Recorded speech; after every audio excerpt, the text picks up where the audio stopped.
একটি ভগ্নাংশের লব ও হরের পার্থক্য 1 এবং সমষ্টি 7 হলে ভগ্নাংশটি কত? অর্থাৎ আমাদের একটা ভগ্নাংশের লব এবং হরের পার্থক্য দেওয়া আছে আর সমষ্টি দেওয়া আছে, আমাদের ভগ্নাংশটি বের করতে হবে। আমরা কি করব, ধরে নিলাম, ধরি ভগ্নাংশের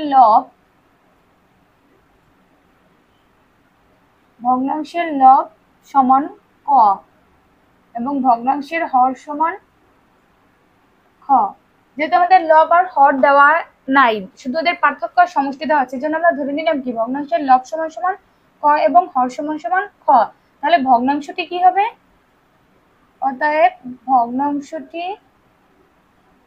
ভগ্নাংশটি হবে ক বাই খ। যেহেতু ভগ্নাংশ সমান কি লব বাই হর, তাহলে ক বাই খ। এখন আমাদের কি দেওয়া আছে? ভগ্নাংশের লব ও হরের পার্থক্য।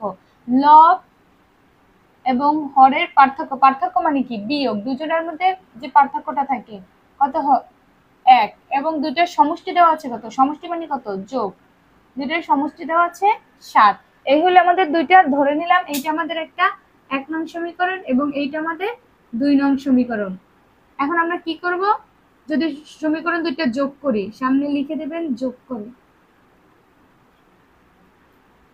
দেখেন যোগ করলে কি হয়, এইটা কাটা যায়, এখানে ক আছে কয়টা, 2টা ক, আর 7 আর 1 যোগ করলে 8, বা ক সমান সমান 8 ভাগ 2, ক ইকুয়াল 2 4।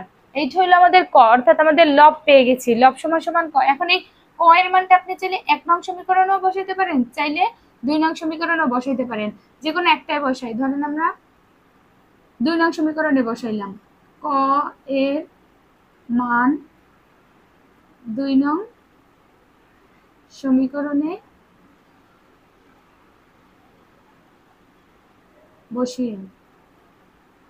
আর 2 নং সমীকরণ কি ছিল, ক প্লাস খ সমান 7, বা ক এর মান কত, 4 প্লাস খ সমান 7, বা খ এই পাশে রেখে দিলাম 7 মাইনাস 5,